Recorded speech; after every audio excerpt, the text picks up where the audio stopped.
Welcome to শিক্ষা সংস্থান। সবথেকে বড় বিষয় হচ্ছে এই মুহূর্তে বহু চর্চিত, যেমন এসএসসি, এসএলএসটি, ঠিক একইভাবে প্রাইমারির ক্ষেত্রে যে প্রাইমারির যে তৎকালীন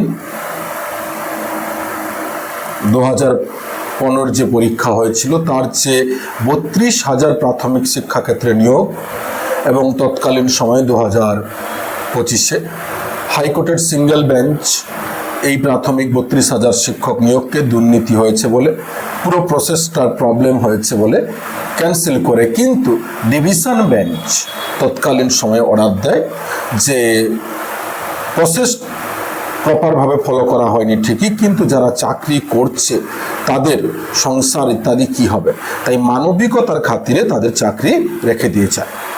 পরবর্তীকালে সেই নিয়ে সুপ্রিম কোর্টে আপিল হয় এবং এইবার এই সুপ্রিম কোর্টের ওই কেস নিয়ে শুনানি শুরু হচ্ছে এবং রাজ্য সরকার, তৎকালীন যে রাজ্য সরকার ওই 32,000 শিক্ষক যাতে থাকে তার জন্য রীতিমতো সওয়াল করেছিল। এইবারে প্রশ্ন, রাজ্য সরকারের বর্তমানে রাজ্যের পালা বদলের পর নতুন সরকার এই 32,000 শিক্ষককে রাখার পক্ষে সওয়াল করবে কিনা এবং যদি করে কতটা পজিটিভ করবে, কতটা নেগেটিভ করবে, তা নিয়ে কিন্তু প্রচুর প্রশ্ন তৈরি হচ্ছে।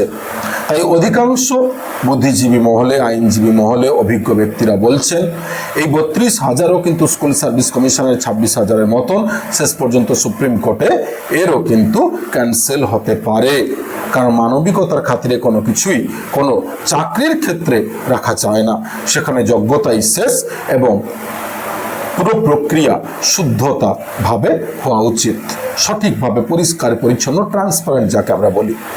তো এই যদি বর্তমান পরিস্থিতি হয় তাহলে সত্যি কথা বলতে গেলে প্রাইমারি যে 32,000 শিক্ষকরা চাকরি করছেন তাদের কিন্তু অশনি সংকেত।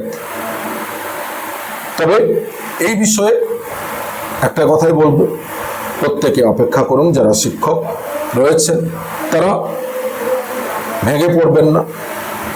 সরকার, সুপ্রিম কোর্ট যে সিদ্ধান্ত নেবে নিশ্চয়ই ভাবনা চিন্তা করে সঠিক সিদ্ধান্ত নেবে, আবার নতুনদের জন্য যাতে তারা বঞ্চিত না হয় তারও কিন্তু ব্যবস্থা করবে। তাই এইরকম প্রতি মুহূর্তে নিত্য নতুন তথ্য পাওয়ার জন্য অবশ্যই শিক্ষা সংস্থান Belgharia YouTube channel, Facebook, Instagram follow করুন, যাতে আমরা নিয়মিত ভিডিও নিয়ে আসতে পারি। ধন্যবাদ।